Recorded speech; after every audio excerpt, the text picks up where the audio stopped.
Muchas gracias. Buenas tardes a todos. Estamos muy conscientes de que es una hora en la que es difícil prestar atención porque ha habido durante toda la mañana ponencias sumamente interesantes y después hemos tenido una excelente comida. Entonces, nuestro reto, aparte de enviar una serie de mensajes que os puedan ser útiles, y en este sentido os pediría a todos que intentemos dar también alguna receta concreta que os podáis llevar a casa, pensando que tenemos un grupo muy ilustre de empresarios aquí con nosotros, pues vamos a intentar hacerlo lo más ameno posible. Vamos a tocar, primero de todo, brevemente el currículum de los colegas que están con nosotros aquí. Si empiezo por mi derecha, Tomás Fuertes es el presidente del Pozo. Seguro que muchos de vosotros, o todos, habéis comido en algún momento los excelentes productos de Tomás. Es un empresario de vocación. Tiene una veintena de empresas que componen el grupo del Pozo Alimentación y Procavit. Es diplomado en Alta Dirección de Empresas por la Universidad de Murcia, también en Dirección Comercial. Es miembro del Comité Ejecutivo de la Cámara de Comercio, de ANICE, y tiene una trayectoria que está caracterizada siempre por servir al consumidor. Y esta es la sesión en la que vamos a hablar de nuestros clientes, de los consumidores, y en este sentido seguro que Tomás nos vas a aportar mucho. A la derecha mía también está Elena. Elena Herrero es la presidenta de HP en España y Portugal. Ella es licenciada en Química. Os preguntaréis qué hace una licenciada en Química en este campo, pero os aseguro que es una excelente profesional y que, por lo tanto, ha cumplido con las expectativas que seguro que tenían en tu casa cuando te contrataron. Estudió en la Complutense de Madrid, es presidenta y consejera delegada de HP en España y también en Portugal. También ocupa, en las multinacionales hay normalmente organizaciones de tipo matricial. Es también directora general de la Unidad de Negocio de Impresión y Sistemas Personales, que es una división a la vez internacional y muy potente, y está en una serie de organizaciones que tienen que ver, muchas de ellas, con innovación. Por ejemplo, preside la Fundación I+E, Innovación España, y es vocal de la Junta de Gobierno de la American Chamber of Commerce y otras empresas que tienen y cuidan las relaciones entre Estados Unidos y España, entre España y Estados Unidos. Francisco José Pérez Botello es presidente de Volkswagen, del Grupo de España Distribución. Él la mayor parte de su vida la ha hecho en la industria automotriz, se ha desarrollado allí, ha crecido ahí, ingresó en Ford ya en el 93, ocupó diversos puestos en marketing, en ventas, en la parte financiera también de la marca. Tuvo dentro de su área de responsabilidad la dirección de postventa para España y Portugal y más tarde la dirección comercial de Ford España. En estos momentos, desde enero del 2011, es director de Volkswagen España y él estudió física y máster en dirección y administración de empresas ESADE. ¿Sí? Como veis, un panel muy diverso en tres sectores con los que todos nosotros, estoy seguro de los que estamos hoy aquí, tenemos relación, usamos sus productos, compramos sus productos y, por lo tanto, vais a poder enriquecer sin ninguna duda la discusión que vamos a iniciar ahora. Os repito, me gustaría que sintetizaréis también lo que digáis y ponéis ejemplos en forma de píldoras. Yo vengo de la industria farmacéutica, entre otras cosas, y por lo tanto me gustan concentrados, vitaminas, para que nuestros colegas se las puedan llevar a casa y aplicarlas. Primera pregunta que os dirigiría, y me gustaría que lo intentarais contestar los tres. Los consumidores se actualizan, cambian permanentemente, crecen, lo hemos hablado antes con Tomás también, y crecen, como se decía a lo largo de la mañana, siempre lo han hecho, pero ahora de forma mucho más acelerada. ¿Sí? Los cambios son muchísimo más rápidos y la pregunta que nos surge a los tres como empresarios es cómo nos adaptamos en nuestras empresas para ser capaces de seguir esta velocidad y a poder ser todavía adelantarnos a la jugada, ¿sí? Pues yo diría, empecemos por Tomás tal vez y vamos haciendo. Tomás, ¿cómo lo ves? ¿Qué sugerirías? Muy bien, buenas tardes. Creo que en los momentos que estamos, aunque va a venir a clausurar el rey, pero para nosotros los empresarios, el rey, otro rey es el consumidor. El consumidor es para nosotros la base fundamental de nuestro proyecto. Los que no tenemos directamente una relación con el consumidor tenemos que utilizar el retail o la distribución con el fin de llegar concretamente a complacer al consumidor. Lo mismo que una persona se viste a la carta, se compra la talla que necesita, el que le gusta, el traje que le gusta y demás, la alimentación es una cosa muy seria. Muy seria, y yo creo que también hay que utilizarla también cada persona a la carta. La ciencia y la cultura va avanzando y en los momentos actuales ya hay información y datos porque una vida hay que gastarla, hay que gestionarla, y esos 50, 60, 70, 80, 100 años que pueda durar una persona, hay que tener en cuenta que un ser humano entra por la boca aproximadamente 1 tonelada entre sólido y líquido diario. Si él es un buen administrador de que tenga la cultura y la información que existe actualmente y la que va a venir para poder saber exactamente lo que su organismo, no es que sea alérgico, sino intolerante y demás, eso hace que pueda privar de crear enfermedades. Una de las cosas más importantes de los que crean un porcentaje, no quiero enumerarlo porque no soy médico y no sé exactamente el porcentaje, pero es muy alto, que gran parte de las enfermedades la produce la propia persona por irregularidad y no gestión tanto de la alimentación como del deporte. El deporte y la alimentación son dos cosas básicas precisamente para que la calidad de vida y la longevidad que pueda tener una persona la administre el propio individuo. Por eso hablo de comer a la carta y vestir a la carta.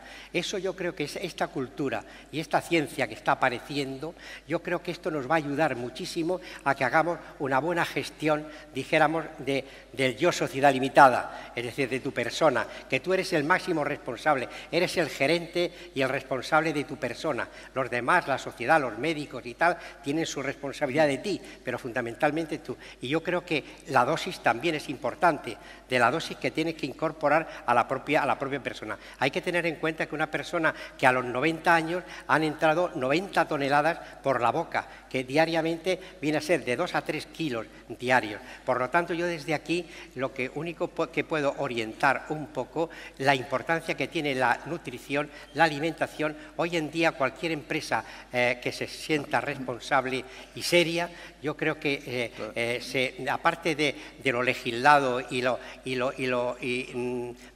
que exista, yo creo que se juega cada empresario en la alimentación, nos jugamos precisamente nuestro prestigio a la hora de crear un producto. Yo creo que actualmente no nos tiene que decir que el producto sea bueno y sea saludable, sino que ya nos preocupamos previamente para que poder dárselo precisamente para que nos hagan caso los consumidores.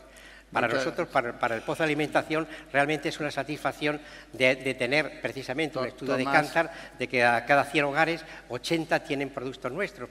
Realmente nos ha sorprendido porque no creíamos eso, pero porque hemos aportado las 3 cosas que necesita el consumidor, fundamentales.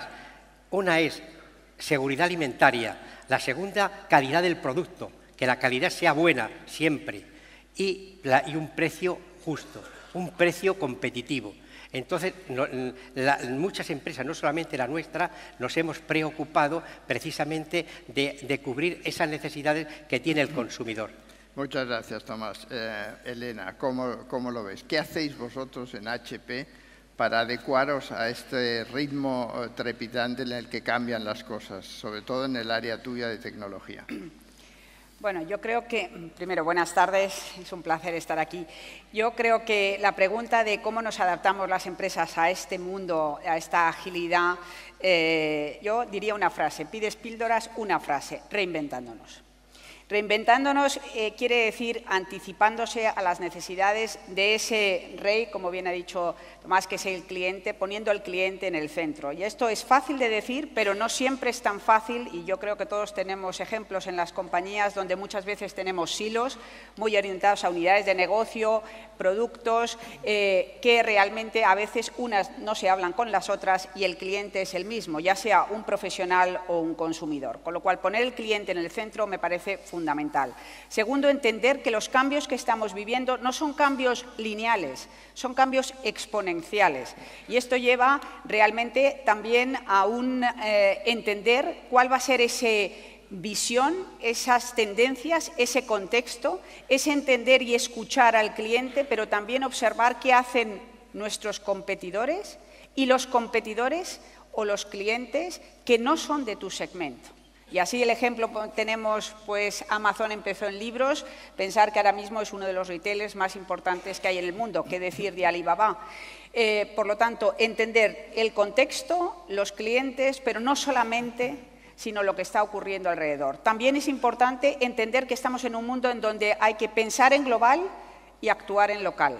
Y eso también creo que es uno de los temas en la reinvención que me parece fundamental. La idea de colaboración ya no es solamente trabajar juntos dentro de la compañía, sino colaborar con competidores, con otras empresas que realmente puedes ir a desarrollar nuevos productos y servicios. Y, cómo no, algo fundamental que es el compromiso de los empleados que llevan. Todo esto para mí se resume en dos. Me pides una fórmula, y soy química, sí. Fórmula para mí es la transformación, viene talento y tecnología. Y la tecnología, y yo vengo de un sector, pero creo que soy causa y efecto, muchas veces un sector que realmente está dinamizándolo todo. Por lo tanto, utilizar la tecnología para ese escuchar al cliente, esa relación a lo largo de todos los segmentos de la empresa, de todas las áreas, fundamental, pero no olvidemos nunca que estamos hablando de personas y estamos hablando de la cultura realmente de reinvención que tiene que tener. Y ahí el directivo que tiene el coraje de saber anticipar, de saber tomar las decisiones, de saber poner el talento adecuado para poder implementar esa transformación, que al final la tecnología es un medio, yo creo que es fundamental. Excelente, Elena, muchas gracias. Francisco José. ¿Y vosotros, desde otro sector completamente diferente? Bueno, en primer lugar, muy buenas tardes a todos. Yo quisiera, antes de contestar a tu pregunta, primero felicitaros por tener un panel tan diverso y, en segundo lugar, daros las gracias por no servir un plato de cocido en la comida, porque haría todavía mucho más difícil mantener. Pero había un arroz buenísimo, lo que pasa es que también tenía los mismos efectos. Entonces, bueno, contestando ya a tu pregunta, efectivamente estamos en un mundo que se mueve muy deprisa. Y eso va a requerir de las organizaciones, aparte de lo que ha dicho Elena, que lo suscribo totalmente, eso va a requerir de las organizaciones que se reconfiguren. Tenemos que ir a organizaciones cada vez más líquidas, menos jerárquicas, que nos permitan reaccionar más rápidamente a los cambios que se están produciendo en el mercado. ¿Lo estáis haciendo? Sí, lo estamos haciendo, ¿no? Y ahí iba a apuntar lo que tú nos estabas pidiendo, ¿no? Una receta. Nosotros estamos intentando, en el caso nuestro, de Volkswagen Group España Distribución, desarrollar un modelo organizativo en el que nuestra gente y nuestra organización en sí misma sea a la vez explotadora y exploradora. Explotadora porque estamos en medio de una transformación del sector del automóvil donde seguimos teniendo un modelo de negocio existente que es rentable y que tenemos que seguir sacándole rendimiento para poder financiar la transformación futura, y exploradoras estando continuamente muy cerca de todos los cambios que se están produciendo para podernos adaptar y poder dar respuesta a esas nuevas necesidades del cliente. Y eso es desde el punto de vista interno, ¿no? Es el recetario interno. Del punto de vista externo me sumo a lo que también comentó Elena, de que en este mundo cambiante las organizaciones tenemos que aprender a gestionar relaciones que ya no son bidimensionales. ¿Bien? Normalmente nosotros hemos gestionado relaciones cliente-proveedor o competidor-socio. Y ahora, como bien comentabas tú, tenemos que gestionar relaciones que son multidimensionales. Tenemos que gestionar relaciones con un competidor que a la vez somos cliente de él y cada vez es socio nuestro, ¿no? Te pongo un ejemplo, abundando en lo que tú decías. Sí. Google. Nosotros somos competidores de Google en cuanto a conocimiento de nuestros clientes, ¿no? Competimos con ellos por saber más que ellos de nuestros clientes. Una batalla extremadamente difícil, por cierto, ¿no? Pero también somos uno de los mayores clientes de Google en España, claro, y a nivel mundial también. Pero por otra parte, recientemente hemos anunciado que hemos firmado un acuerdo de colaboración con ellos para el desarrollo de la computación cuántica, ¿no? Es un ejemplo, ¿no?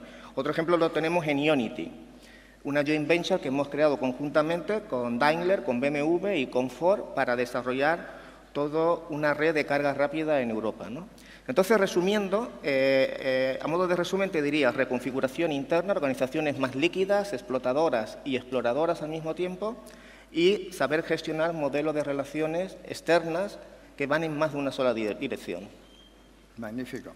Poniendo siempre otra vez al cliente en el centro, como habéis coincidido todos, puesto que al final la razón de ser de nuestras empresas son los clientes. Si quitamos los clientes, que son los que pagan los sueldos a los empleados, a los directivos, etcétera, no existiríamos como empresas. Este nuevo consumidor del que estamos hablando ya todo este rato quiere de alguna forma sentirse también parte de vuestras empresas, ¿sí? Quieren ser escuchados. Les gustaría a muchos de ellos incluso poder tomar decisiones dentro de las empresas, porque cada uno de ellos además se cree único, y de hecho lo es, porque todos somos únicos y todos queremos, ya no podemos todos comprar el motor, el Ford modelo T que Henry Ford vendía, todos negros, todos iguales. Esto hoy en día no es lo que quieren nuestros clientes. Entonces, ¿cómo somos capaces de segmentar a nuestros clientes? ¿Cómo llegamos a ellos? Y cómo tenemos un feedback que a la vez nos permite a nosotros adecuarnos a lo que están pidiendo. Si nos pones un ejemplo, Tomás, en el área alimenticia, concreto, algo que hayáis hecho en este sentido, y después le preguntaremos a Elena y a Francisco José. Al estar tan bien informado el consumidor, los que producimos algo no tenemos que ser el mejor de Alicante, ni de España, ni de Europa, sino el mejor del mundo, porque realmente te van a comparar. Precisamente el tema de la información, Internet nos ha puesto ahí a prueba para que realmente tenemos que ser buenos, no porque nos lo dice, sino por obligación. Y eso es una de las cosas que cualquier empresa que quiera subsistir en un futuro tiene que tener inquietudes y tiene que tener capacidad organizativa para poder dar respuesta a unos productos que despierte interés en el consumidor, porque la última palabra la tiene el consumidor y precisamente y está bien comunicado, por lo tanto tenemos que ser conscientes de que tenemos que ser más exigentes que el consumidor, y eso es lo que te convencerá al consumidor. Tomás, solo intentemos, para centrarnos en la pregunta, nos explicas cuál es el principal canal que tú tienes abierto por el que recibes las informaciones más valiosas por parte del cliente para tu día a día.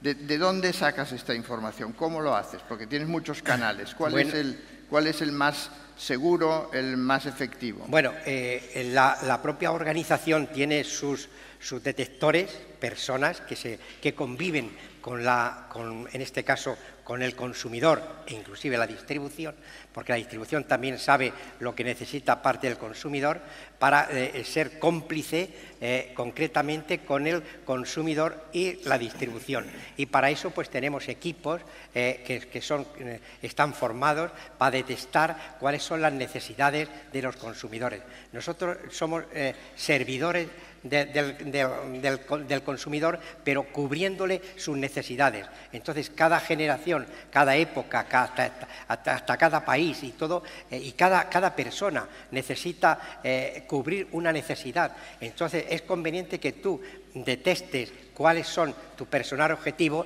nosotros, por ejemplo, para que sirva como ejemplo el tema, nosotros hacemos productos de las 1.500 referencias, pues hacemos productos para 3 millones, para 8 millones, de los 47 millones de consumidores de España, pues hacemos para 7 millones, para 14 millones, para 3 millones, es decir, una variedad amplia que te permita en las 4 especies, lo nuestro es la cárnica, que nos permita precisamente hacer productos, pero pensando en el consumidor. Es decir, nosotros no hacemos lo que nos gusta, sino lo que necesita el consumidor. Y de esa manera tendrás, si no fiel, porque cada día va habiendo menos fidelidad en los consumidores, pero sí realmente los puedes tener más de tu parte si tú le das, dijéramos, lo que necesita ese consumidor. Lo tenemos claro, pero aquí tenemos muchos consumidores de tus productos. A ver, ¿cómo llegarías, cómo harías para tener feedback de buena parte de los colegas que tenemos aquí para incorporarlo? Porque ahora a lo mejor a nosotros nos gusta un sabor especial. ¿Cómo lo sabes tú que aquí hay una mayoría que necesita un sabor determinado, de jamón, de lo que sea? Porque hay detectores. Hay detectores y antes pues de sacar... Ahí voy. ¿Cómo detectamos hay detectores en un tiempo y antes de salir al mercado una cosa, no solamente productos cárnicos o alimentos, sino de coches o tecnológicos? Tienes que detectar en el mercado que lo que tú vas a ofrecer tiene demanda. Si no, esa es precisamente la gestión empresarial, de crear lo que quiera el consumidor. Ya lo demás depende, porque no puedes presionar. A un consumidor no lo puedes presionar. Él es libre para elegirte. Y si tú lo quieres fidelizar, si no fidelizar, que te preste atención, tienes que hacerlo de esa manera, pero detectando previamente que eso se puede hacer preventivamente. Antes de crear un producto, antes de crear un coche, y no me puedo meter yo en lo que el presidente de Volkswagen pueda... Métete. No, puede... José, ya verás cómo te contestará. Ellos antes de sacar...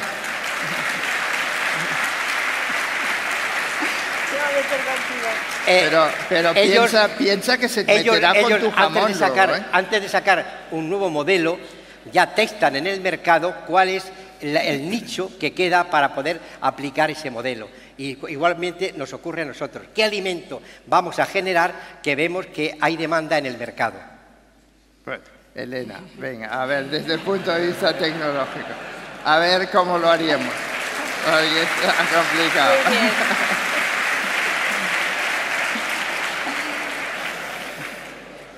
A ver, yo voy a cambiar un poquito el tono. Yo creo que estamos en la era de las experiencias. Hemos hablado de la economía, yo creo que hablamos quizá desde el punto de vista, pero incluso la alimentación, y cómo no en el coche, y qué te decir la tecnología, pero ropa, cualquier tipo de servicio. Estamos en la era, yo llamo, de las experiencias, en la era de la personalización. Tú has dicho, ¿a qué segmento de grupo? Yo te digo, se puede hoy tecnológicamente realmente ofrecer una experiencia personalizada. Y eso es lo que buscamos todas las empresas. Eso es lo que realmente entender qué es lo que significa. Conocer al cliente, conocer eso que llaman los que se dedican al marketing, los insights del cliente. La tecnología lo permite a través de sensorización cuando entras en la tienda física, pero recordar que todos tenéis aquí, estoy convencida, un móvil. Y ese es el mejor mando a distancia de una compra.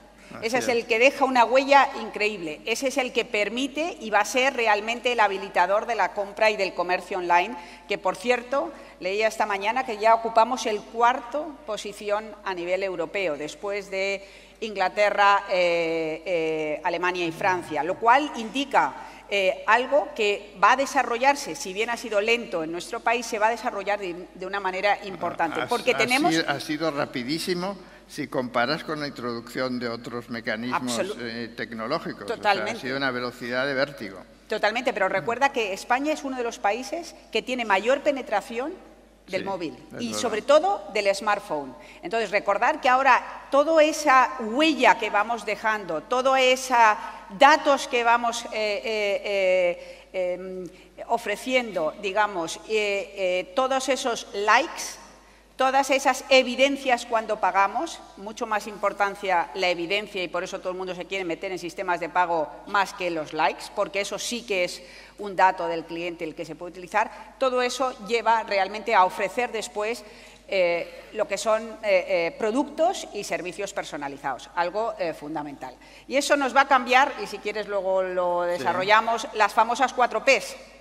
Las del producto, un producto personalizado, la del precio que ya va a estar totalmente en función, incluso los algoritmos marcan ya el precio y va a cambiar. Así lo hace, por ejemplo, Airbnb, que te da el precio y la probabilidad de que se pueda alquilar una habitación en este sentido. El placement, como no, desde el punto de vista de que ahora hablamos de experiencias omnicanal, no hablamos de en la tienda, sino que sea absolutamente transparente todo lo que significa y, como no, todo lo que implica la publicidad y el tema de online. Con lo cual cambia muchísimo, pero siempre en un foco claro de entender la experiencia y de sentirte único, de que te sorprendan, de que te conecte con lo que son tus necesidades.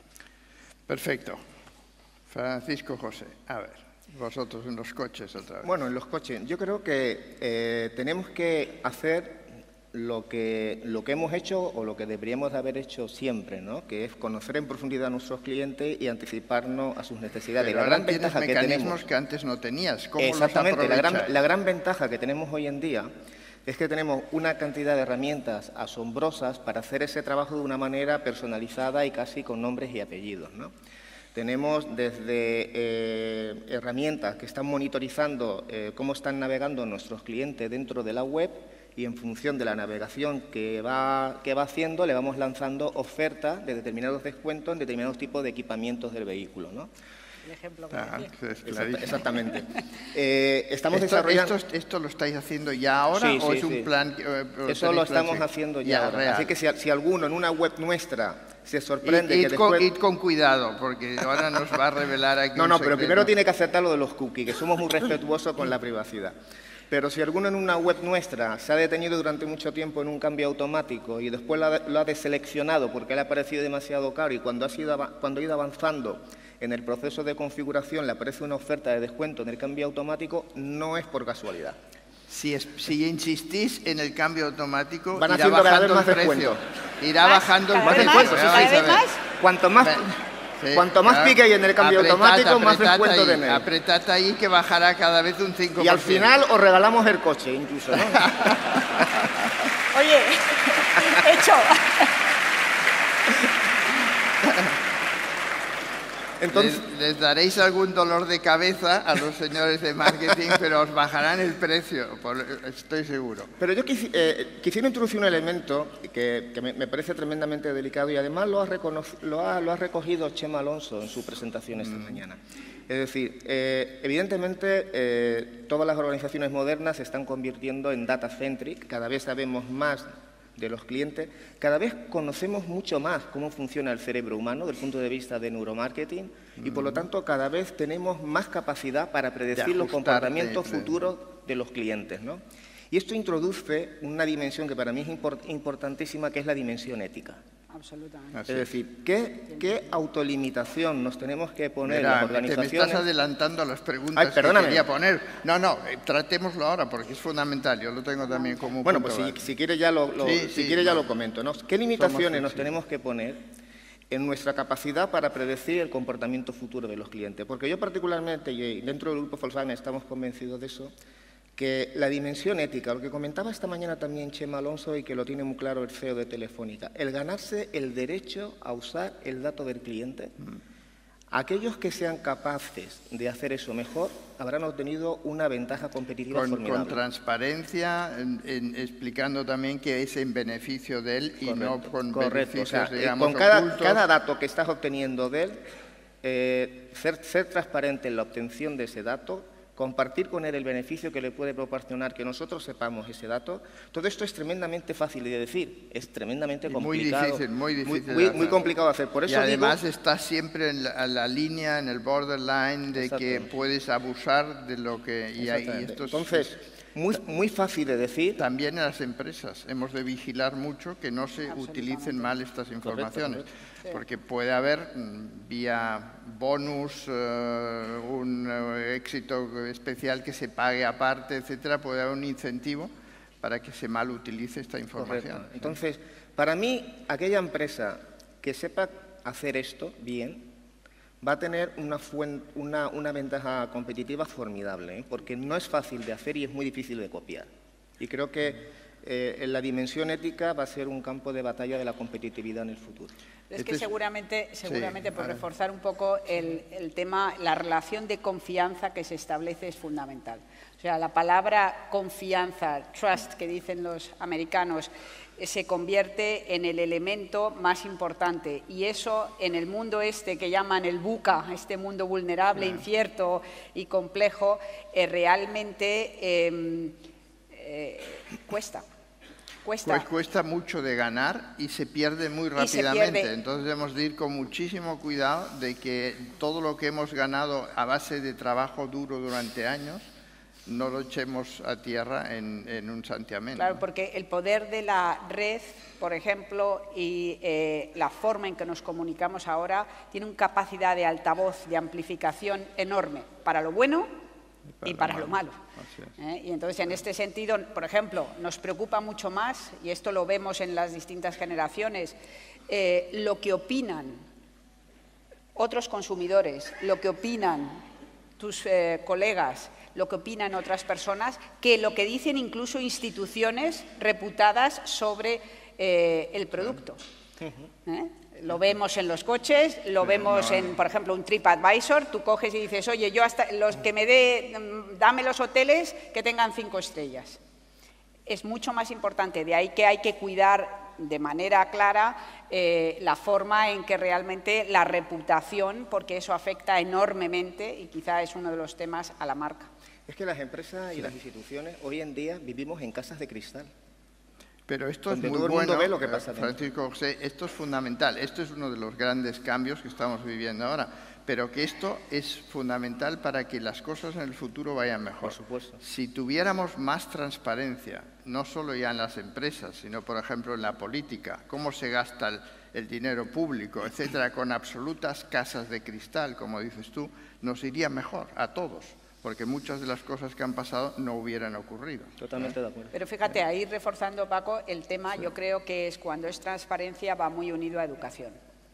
Sí. Y digo educación porque nos tenemos todos que educar en esa transparencia, nos tenemos que educar todos en realmente entender que los datos, por ejemplo, es algo que hay que cuidar, y la seguridad de esos datos, de cómo los usamos, de qué es, del permiso que tenemos que pedir. De hecho, la regulación siempre va por detrás en estas materias.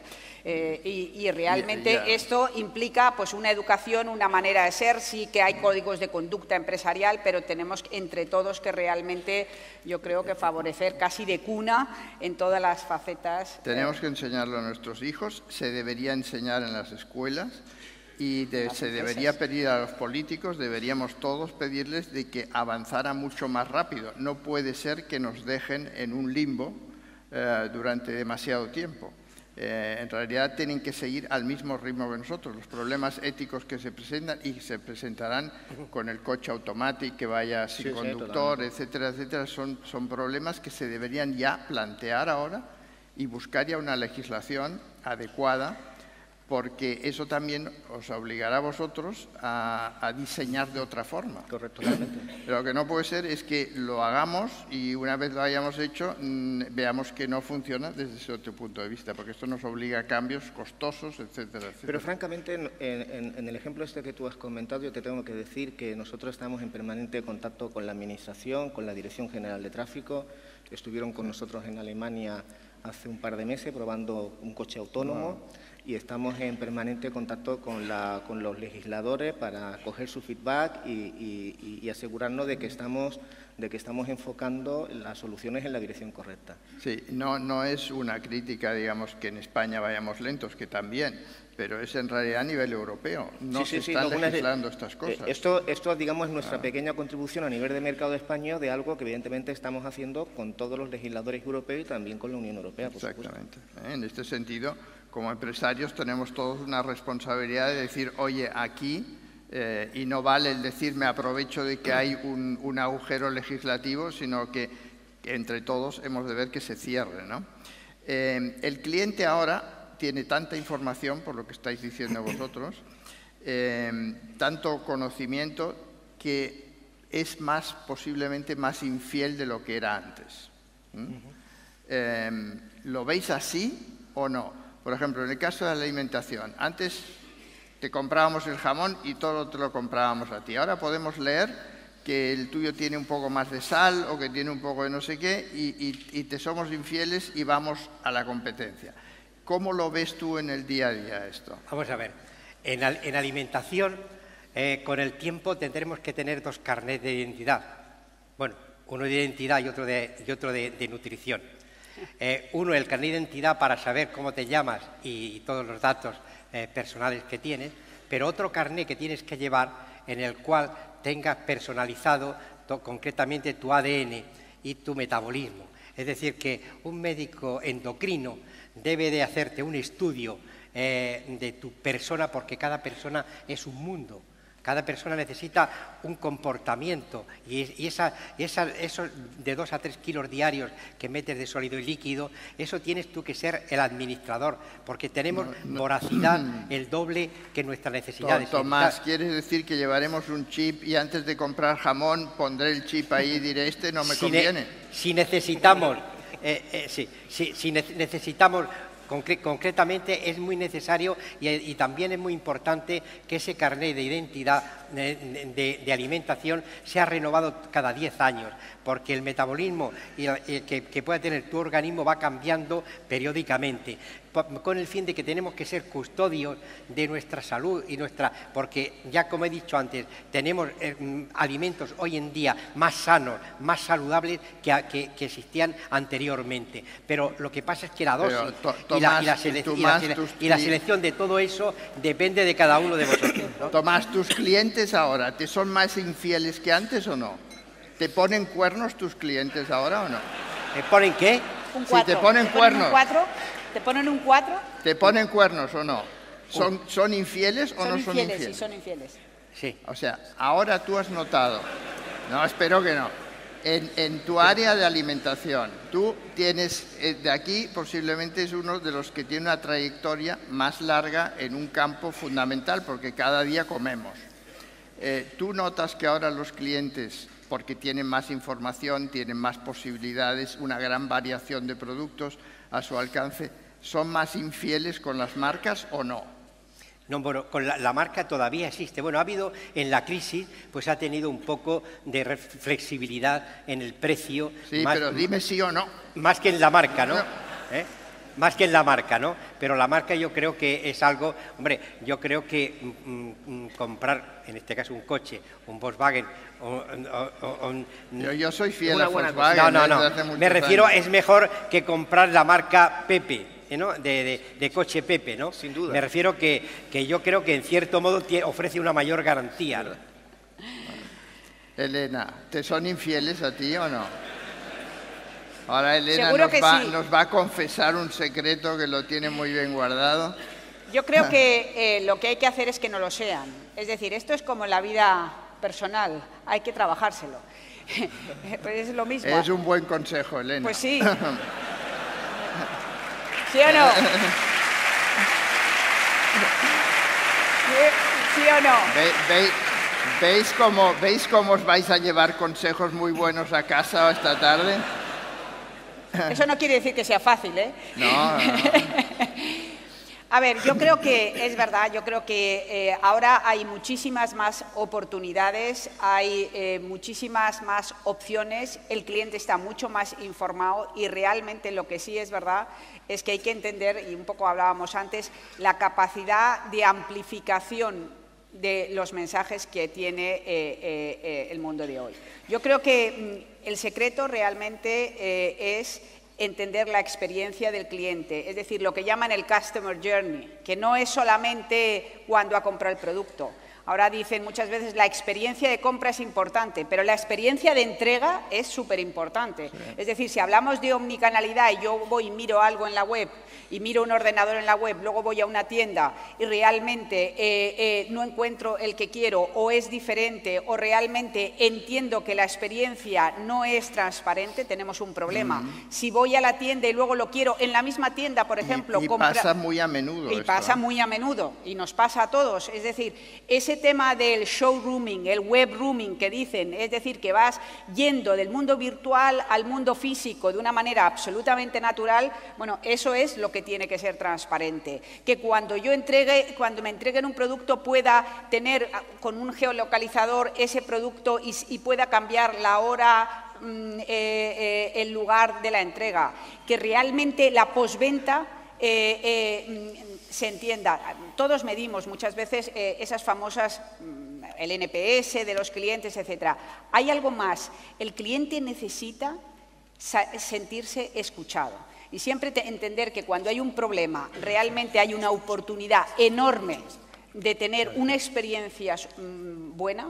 Yo creo que esa es de las cosas que todos habremos vivido. Es decir, cuando alguien nos escribe una carta y llega hasta nosotros de que ha tenido un problema con un producto, ese es el momento realmente, como yo digo, clave. Porque realmente sabes que el coche puede fallar, el ordenador puede fallar o puede haber un producto en malas condiciones, pero realmente cómo gestionas los problemas es en ese momento donde se ven las grandes compañías, las marcas, etcétera, etcétera. Yo creo que en ese sentido esa es la diferenciación. Y luego hay un punto importante. Y ya que tenemos la otra parte, digamos, que están los jóvenes, a mí siempre me preocupa entender, hay distintas, estamos hablando del mundo de las experiencias, ¿qué motiva a un cliente?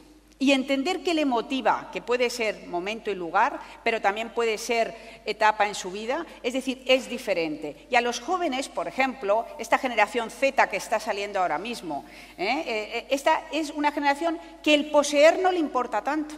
No es verdad. Que le importa vivir la experiencia. Y cuando tienes un móvil, por ejemplo, lo que quiere es enseñar la foto, no quiere decir, oye, mira qué móvil tengo. Y entender este concepto de la experiencia, de cómo vives las cosas, es uno de los temas, yo creo que hay que entender. Las motivaciones intergeneracionales, creo que eso ayuda a la personalización, pero realmente es importante. También, por ejemplo, se preocupa muchísimo por el tema de la sostenibilidad. Algo fundamental, por la calidad de la alimentación, por lo que viven desde el estado de bienestar, por vivir de una manera muy distinta que, por ejemplo, quizá mi generación. Entonces, eso sí que creo que tenemos que tener en cuenta cuando realmente queremos encontrar fidelidad, tenemos que coger y realmente, bueno, sorprender, emocionar a los clientes. Nosotros, por ejemplo, simplemente por compartir un tema de impresión. Bueno, en el mundo del consumo, seguramente muchos de vosotros tenéis impresoras en casa. Bueno, reinventar el mundo de la impresión para los jóvenes... Pero emocionarme ante una fotocopiadora o algo de esto no te voy a emocionar. Mucho, ¿no? Pero si yo te digo, ni pretendo que te emociones porque me preocuparía. Bueno, menos mal. Porque... Pero, sí. Suerte que somos amigos con él. Pero si yo te digo que con una impresora chiquitita que lleves en el bolsillo, si vas a ver, por ejemplo, yo que tengo una madre de 90 años y cojo y hago una foto y se la dejo, o mi hijo, por ejemplo, se lleva una foto y se la meto cuando estamos desayunando y él dice, bueno, una manera diferente de emocionar. Es decir, hay maneras de reinventar experiencias y yo creo que ese es un poco lo que hay que conseguir. ¿Trabajáis en esta dirección? Absolutamente, absolutamente. Simplemente un estudio. Aquellos clientes que están emocionalmente... Perdonad el anglicismo, pero es que a veces la palabra es engaged o enganchados, emocionalmente conectados, se estima que son 52% más valiosos, es decir, aportan a la P&L, a la facturación. Es importante conectar y eso es una relación de confianza, es una relación que va en la experiencia, pero también que va a algo más. Y eso va muy unido también a la marca, a esa ética que tú hablabas, a esa sostenibilidad que también estamos preocupados por el mundo del futuro, a esas expectativas que creamos. Excelente, Elena. Francisco José, yo me puedo emocionar mucho más con un coche que con la fotocopiadora. Pero a ver, eso también lo entiendo. Eso también. A ver, ¿cómo lo hacéis? La fidelización, bueno, la verdad que en el sector del automóvil y en particular en España los clientes no son muy fieles. Tenemos una de las tasas de fidelidad, la más baja, si no la más baja de Europa. ¿La más baja? Sí. Y eso explica de alguna manera el nivel de fragmentación que existe en el sector del automóvil en España, donde es el único sector, yo casi diría en el mundo, es el único mercado, casi diría en el mundo, donde la diferencia entre el primero... ¿Por qué somos tan promiscuos? No me acabo de entender eso. Bueno, no sé, porque nos gusta encontrar placeres en muchas cosas, será por eso, ¿no? Pero esto también es... Si tenemos algún psicólogo aquí, esto hay que estudiarlo bien porque no me acaba de cuadrar esto.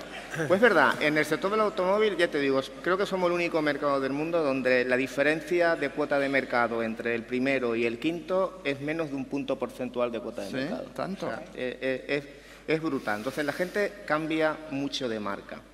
¿Cuál tiene que ser la respuesta a ese cambio de marca? Pues casi todo, de verdad que lo ha apuntado Elena. En eso estoy muy alineado con todo lo que ella ha dicho, pero por añadir un elemento adicional, nosotros creemos que el tiempo es el nuevo valor premium.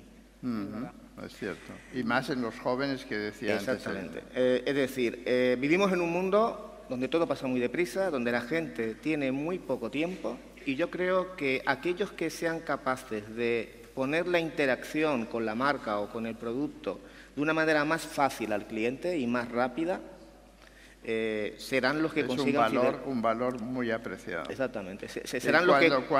¿No te ha pasado de contratar chicos jóvenes? Estamos acostumbrados que la pregunta de ¿cuánto tiempo libre voy a tener y voy a disponer? Esto en mi generación nadie lo preguntaba. Y he hecho cientos de entrevistas de entrada, pero hoy en día es lo primero que te preguntan. El tiempo es el nuevo valor premium. Exacto.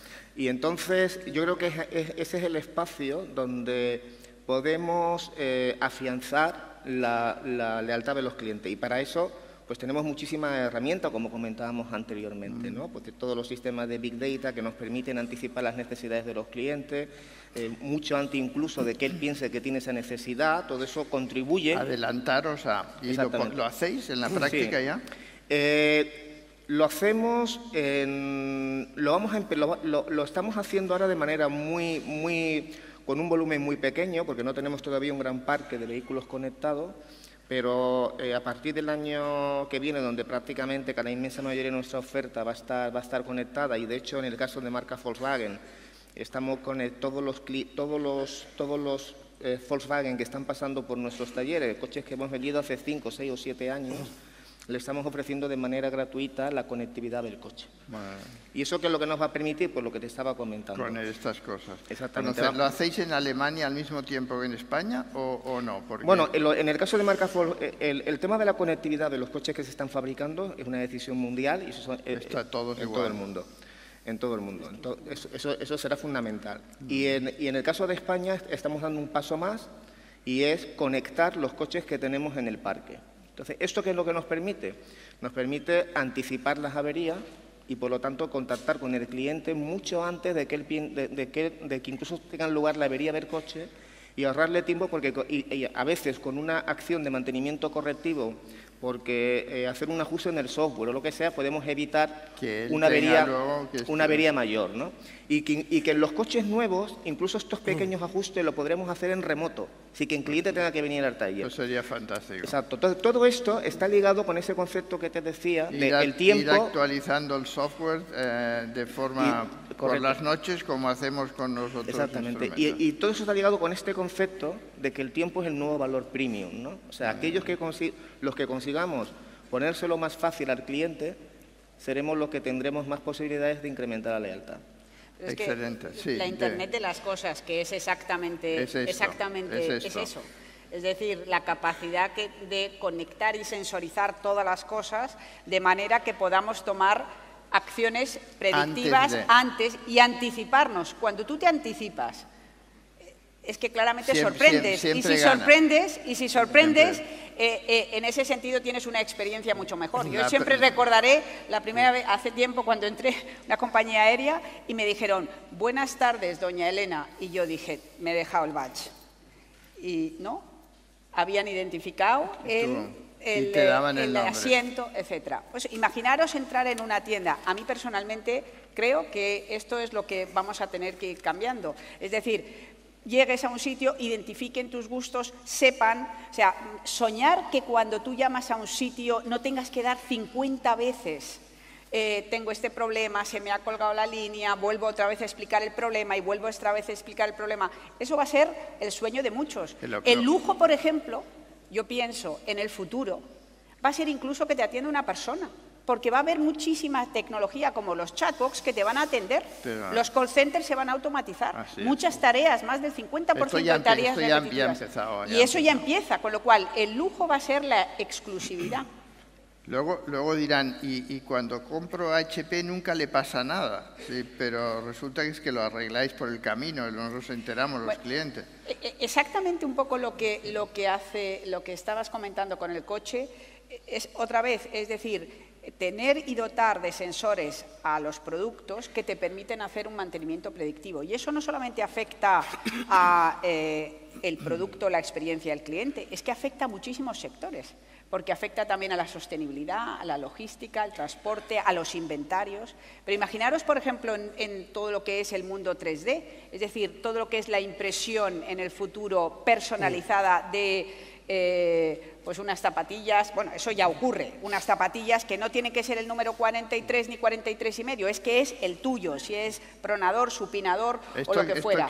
Esto existe, esto es real, simplemente hay que escanear realmente tu pie y realmente producirlo. Esto es un efecto que realmente genera nosotros hacemos audífonos donde... Audífonos. Exactamente, justo a la medida, porque cada oído es completamente con impresión 3D diferente. También. O, por ejemplo, válvulas. Exacto. O caderas. Sí. Y cada día más. Sí, dime, Tomás. Digo que ya que se está hablando de la emoción, el ser humano, o en este caso el consumidor, pues tiene dos cosas, emoción y razón. Una emoción no se le puede convencer con la razón. Tiene que ser con una emoción más fuerte. Y eso podríamos poner aquí ejemplos, Entonces, para tratar, ahora, una razón sí la puedes convencer con otra razón más poderosa. Y es muy importante. Aquí se está hablando de que el consumo tiene una parte de razón, pero una parte de emoción. Y aquella persona que tiene esa emoción, que está enamorado de un modelo o de un iPad o de un producto, realmente no le hables, que no te oye, pero Tomás, no te tienes toda la razón, pero ponos un ejemplo concreto de tus productos. ¿Cómo lo consigues? ¿Cómo lo conseguimos? Sí, ¿cómo lo conseguís? A ver. Bien, en la alimentación puede haber razón de un producto de calidad y tal, pero también puede tener... pero esto no me emociona. Puede tener emoción, ¿no? Sí. Esa emoción, oye, pues, ¿qué diré yo? Ahí está el arte de la comunicación, de poder expresar cosas que le emocionen hacia ese producto a consumir, alimenticio. Pero no tiene, es decir, que un jamón ¿qué diría yo? O cualquier producto que puedas dar, la emoción de por sí no lo tienes si previamente no las has creado o se la ha creado el propio consumidor. ¿Pero tú lo haces esto o no? ¿Lo estáis trabajando este Bueno, tema? estamos viendo también la parte siguiente a la razón, que es la emoción. Y estamos precisamente, además, los medios de comunicación, en una de las cosas, no dejes de entrar a tu casa cualquiera, ¿no? Me refiero en el sentido de que haya algo emocionante. Ya, pero yo te compro en la tienda, o sea, ¿cómo lo hago? Cuando yo voy a una tienda y tienen ahí una enorme oferta, ¿por qué compro tus productos?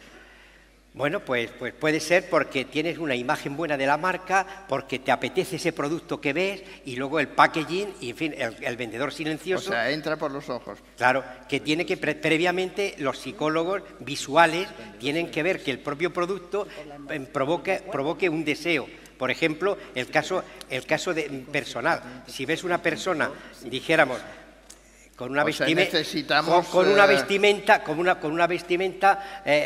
te puede provocar un deseo, ¿no? Diferente a otra, ¿no? A otra vestimenta, O sea, ¿no? que los vendedores... A ver, esto no toméis nota.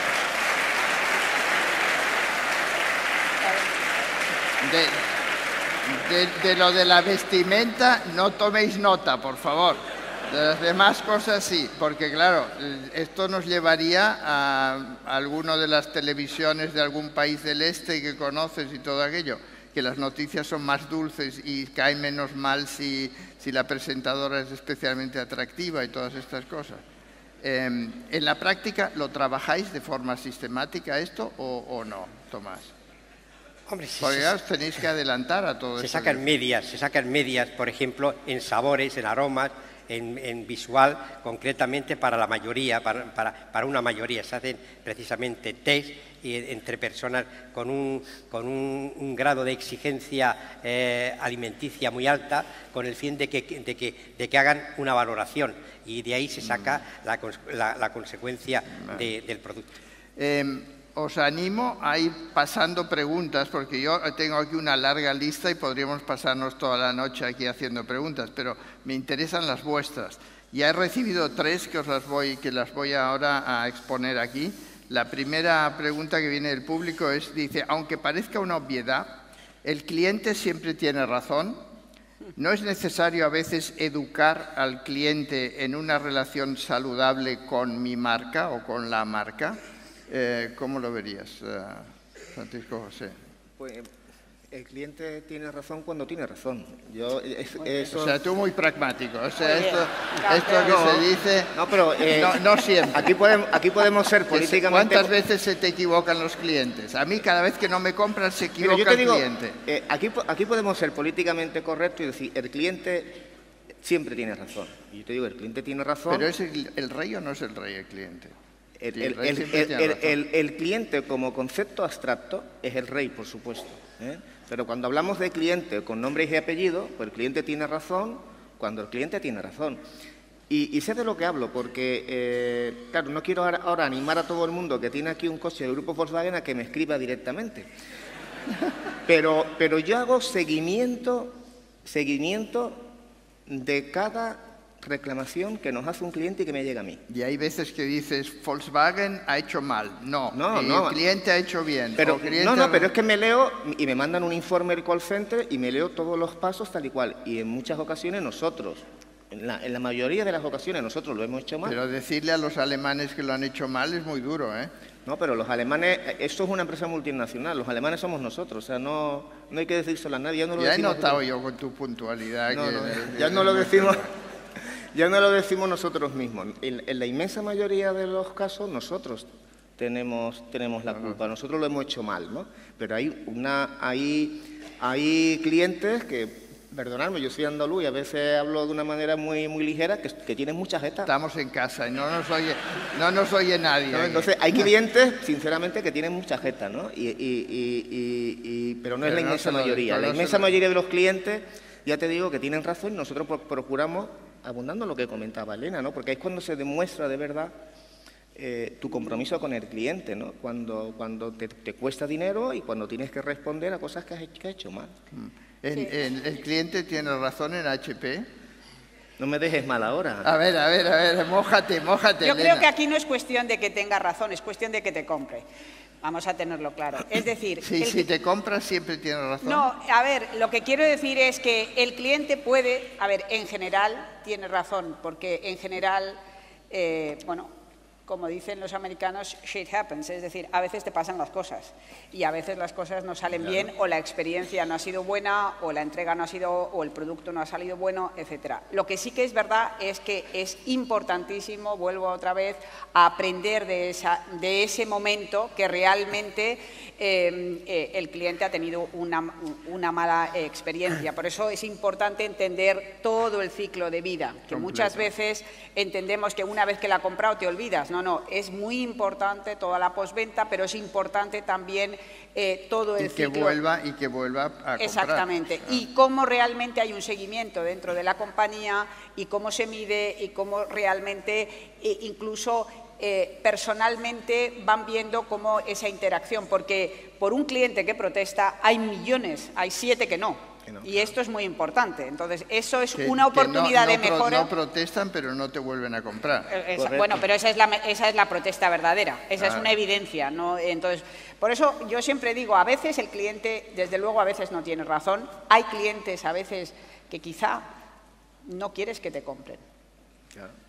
Es que hay clientes que no... Y esto hay que confesarlo a veces. Yo he llegado a prohibir vender a unos clientes. Claro. Sí. Porque utilizaban mal nuestros productos y lo que hacían es perjudicar a los demás consumidores. Entonces dije, a estos no, por escrito además, internamente, hasta que no entren en razón y sigan nuestras instrucciones. Porque claro, un producto mal utilizado, un coche mal utilizado, se puede convertir en un arma. Pero de nuevo yo creo que quizá ahí las empresas tenemos que hacer una labor de explicar y de sectar las expectativas que hay para el producto y realmente educar en esa faceta. Yo creo que es una faceta súper importante dentro de las compañías. Lo que nos pregunta el colega de la audiencia, ¿es necesario educar al cliente? ¿Lo hacéis vosotros? ¿Alguno de vosotros tres en vuestra área de responsabilidad estáis de forma, digamos, sistemática, no de vez en cuando y tal, sistemáticamente educando a algún cliente o a un grupo de clientes? Bueno, tratamos de informar honestamente, aunque tienen su personalidad, tienen sus criterios y sus cosas, y no son personas ya mayores, la mayor parte de los, en ese caso... Pero los mayores también aprenden, Tomás. Sí, pero tienen un ego que hay que decirle con poco como sugerencia, no como enseñanza, porque ellos ya saben. Hombre, también a los jóvenes como sugerencia, porque tampoco les gusta que les manden a los jóvenes. Lo hemos de hacer de forma diplomática. ¿Pero lo hacéis? Sí, pero si por muy diplomático que seas, ellos se dan cuenta, porque son listos. Entonces, me refiero...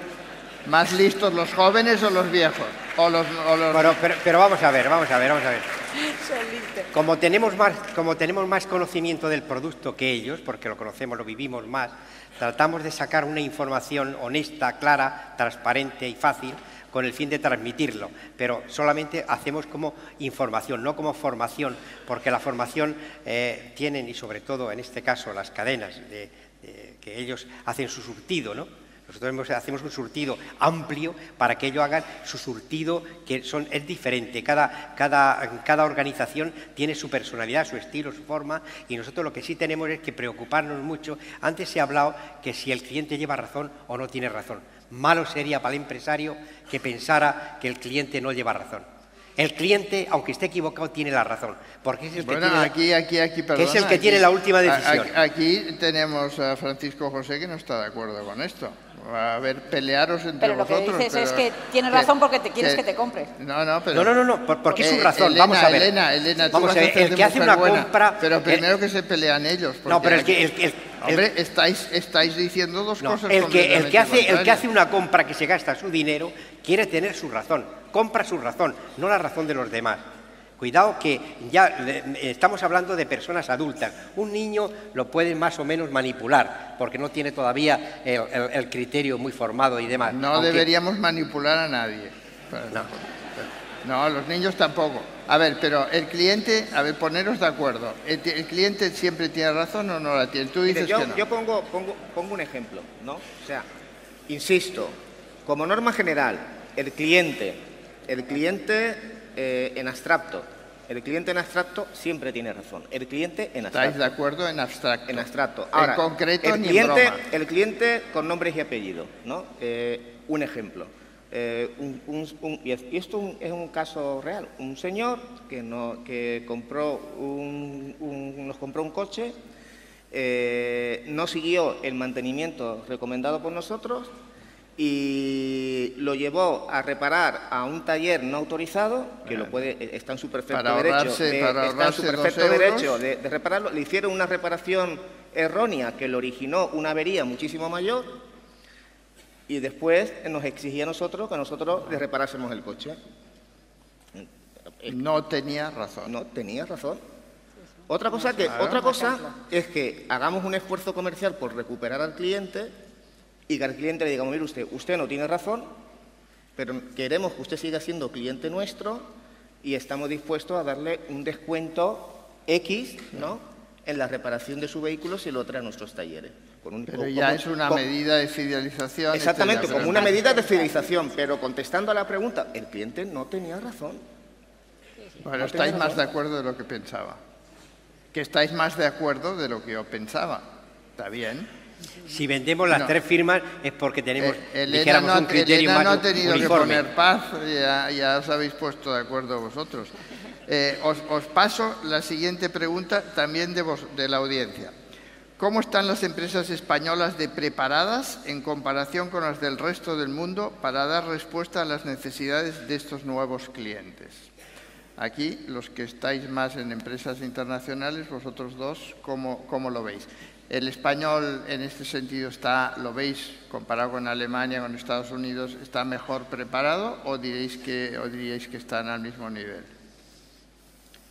Bueno, a la audiencia, no sé cuál es, pero alguien de los que están aquí nos acaba de pasar la pregunta. Yo creo que desde el punto de vista de si entendemos que uno de los factores más importantes en la transformación de las compañías es la tecnología y sobre todo en la experiencia de usuario, yo creo que ahí realmente todavía tenemos trabajo que hacer.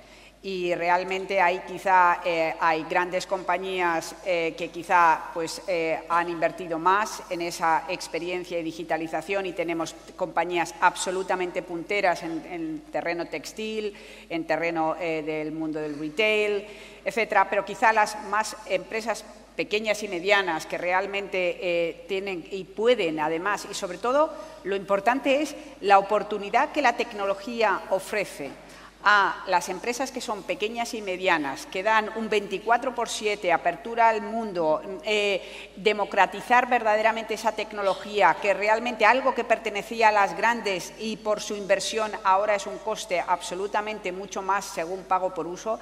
Bueno, yo creo que eso ayuda realmente a abrir el nuevo campo de clientes, ayuda a ser más eficiente y yo creo que da una experiencia absolutamente mucho más personalizada. Y yo creo que ahí realmente tenemos trabajo que hacer. Ahora bien, entendiendo la parte del consumidor, la parte creativa, la parte personal, que era la otra T que a mí siempre me preocupa mucho, yo creo que este país es un país absolutamente creativo, absolutamente capaz de crear experiencias que son únicas y de conectar muy bien con las emociones.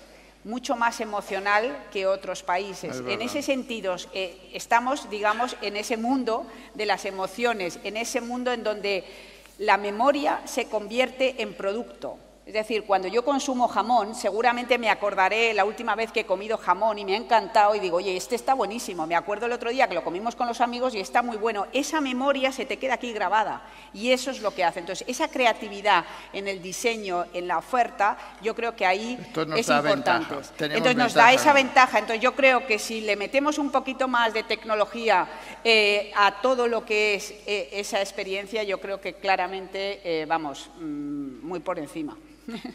Francisco José, ¿estás de acuerdo? Sí, bueno, yo la verdad es que Elena tiene una posición mucho más transversal que la mía y tiene mayor visibilidad de lo que son los distintos sectores de lo que puedo tener yo, ¿no? Si tuviese una consultora... No, pero en el sector del automóvil, que es uno de los claves aquí... En el sector del automóvil, yo lo que puedo decirte es, comparativamente, dentro de todo lo que es el universo del mundo Volkswagen, estamos tremendamente avanzados en España. España es un mercado sofisticado. ¿Al nivel de los otros? Sí, vamos. Nosotros en España estamos liderando proyectos del Grupo Volkswagen para todo el mundo. O sea, el nuevo sistema de CRM del Grupo Volkswagen lo estamos desarrollando en España y lo estamos pilotando en España y después se hará la implantación de ese sistema en el resto del mundo. Y el grupo ha elegido España porque, como te comentaba antes, es un mercado con una competencia feroz, con 5 fabricantes peleándose en un 1% de cuota de mercado por el liderazgo, con un consumidor muy sofisticado, con una penetración, como comentaba Elena, de Internet muy alta, con una densidad digital muy alta también, Y eso hace que sea un terreno de juego magnífico para pilotar ese tipo de cosas, ¿no? Entonces, en lo que se refiere al sector del automóvil y el universo que yo conozco, que es el grupo Volkswagen, respondiendo a tu pregunta, yo creo que estamos bastante avanzados. Bastante avanzados. Bueno, es toda una gran satisfacción. Y en el campo alimentario, vosotros hacéis comparación, tú también exportas, entonces, ¿puedes darnos alguna idea? No sé si será amor patriótico, pero yo creo que España... objetivo, con amor, pero objetivo. Sí. A ver, que pertenecemos a Europa. Yo creo que Europa es un continente maduro tecnológicamente, y creemos que España, que precisamente los que llevamos varias décadas gestionando, hemos visto que antes de entrar en el mercado común estábamos con una diferencia sobre el resto de Europa, y actualmente que hemos cogido toda la parte tecnológica nueva de estos últimos 10, 20, 30 o 40 años que llevamos, yo creo que España está muy preparada, podemos inclusive exportar know-how. Precisamente nosotros... ¿Podemos o lo estamos haciendo? En nuestro grupo hemos exportado know-how concretamente a Rusia, y podemos exportar precisamente a muchos países del mundo, podemos exportar España, que ya no en este caso como HP o en este caso Volkswagen, porque son ya multinacionales y tal, pero las empresas nativas españolas, yo creo, y sobre todo en alimentación y en turismo, yo creo que tenemos algo que decir y comunicar al resto del mundo. Pues muy bien, muchas gracias. Una pregunta más vuestra es la siguiente. Dice, ¿pueden las marcas caer presas de sus propios clientes por la tiranía de tener que dar respuesta 24 horas al día, 7 días a la semana, y por el miedo de una mala crítica de tipo viral? ¿Qué me podéis decir de esto? Eso para mí no es tiranía, es como es el mundo. La pregunta lo dice así, entonces... Bueno, es que no es cuestión, es que el que... Bueno, tiranía en el sentido de que te estás obligado a dar este servicio 24 horas al día, 365 días del año. Es que ya es así. O sea, sí, ya no, pero algunos, al menos el que nos ha hecho la pregunta, lo puede ver como decir, oye, es que yo si no, trabajaría de lunes a viernes, y en cambio me veo obligado sábados, domingos... Lo que no puede ser es que el que esté haciendo eso sea la misma persona. Porque... A ver, no. Pero lo que te quiero decir no hay que explotadores. Aquí pero no, al final, el cliente, el nuevo consumidor, es un consumidor que está online. Está online 24 horas al día, 7 días a la semana. Y eso es un hecho. Para vosotros es una realidad. Para mí y es no, que no lo veis de esta forma. Yo particularmente es una realidad que tenemos que gestionar, a la que tenemos que dar respuesta, y si no le damos respuesta, sencillamente somos fuera de mercado. ¿Y después la tiranía o el miedo a una mala crítica viral que os haga daño? Eso estamos permanentemente, y el grupo Volkswagen, pues lamentablemente en los últimos años hemos sufrido muchísimo de eso. Es lo que comentaba al principio, las empresas, las instituciones, vivimos en auténticas casas de cristal. Y esto hace que tengamos que ser extremadamente cuidadosos con nuestro comportamiento ético, con nuestra responsabilidad social corporativa, con todo lo que hacemos dentro de nuestra casa. Esto que pasaba antes, que lo que hacemos dentro de nuestra casa queda a nivel de empresa y a nivel de instituciones, se ha acabado. Eso se ha acabado. Se ha acabado y no volverá. Y no volverá. Elena, ¿vosotros en vuestra casa es lo mismo o no tanto? Claro, yo creo que, sinceramente, a ver, yo cuando decís tiranía, bueno, yo creo que es un poco... tiranía es lo que estaba... No, pero quiero decir que es verdad que te parece tiranía, 24/7. Con comillas, o sea, no, pero es una sí, en el fondo... modulada. No, pero es correcto, es decir, yo creo que estamos en un mundo 24/7, sobre todo en un mundo muy rápido, en un mundo en donde hay que cuidar evidentemente tanto el contenido como el continente. Es verdad que además el poder de amplificación de las redes sociales es enorme. Es verdad que hay que realmente, bueno, tener esa experiencia cuidada en todos los aspectos, y además el cuidar también... ahora mismo yo creo que el poder de los influencers, que llaman, versus lo que eran influyentes antes, pues realmente es un factor tremendo. Pero yo creo que cuando las cosas se hacen bien, se hacen de manera consistente, sólidas, trabajo bien hecho y, sobre todo, a mí siempre me preocupa el compromiso, tener gente que realmente entienda, el compromiso de la persona, de los empleados hacia realmente esa experiencia del cliente, que cuando dice que pones el cliente en el centro, realmente todo el mundo y toda la compañía lo tiene interiorizado, entonces él marca la diferencia. Pues nos queda un minuto. Entonces, en este minuto, un concentrado, una píldora de los que hablábamos antes, concentradas como consejo a muchos de los colegas que están aquí. Sí. Pero una frase. No las puede redes ser más. sociales es necesario que se regulen para evitar esa tiranía que estoy hablando, porque algún descabellado, por no llamar de alguna manera, lo utilice mal utilizado. Muy bien. Elena, un consejo, solo uno. Bueno, yo creo que terminaría como he empezado. Yo creo que, sinceramente, todos, a todos los niveles, creo que tenemos que, en este mundo VUCA, tenemos que reinventarnos y realmente yo creo que cuidar, desde el punto de vista de directivos, toda la transformación digital es importante, pero, por favor, cuidemos el talento que se necesita para hacer esa transformación y seamos valientes para hacerlo. 15 segundos. Flexibilidad, adaptabilidad y el tiempo como nuevo valor premium. El tiempo como valor premium. Pues, oye, con estas palabras damos por cerrada este coloquio. Muchísimas gracias.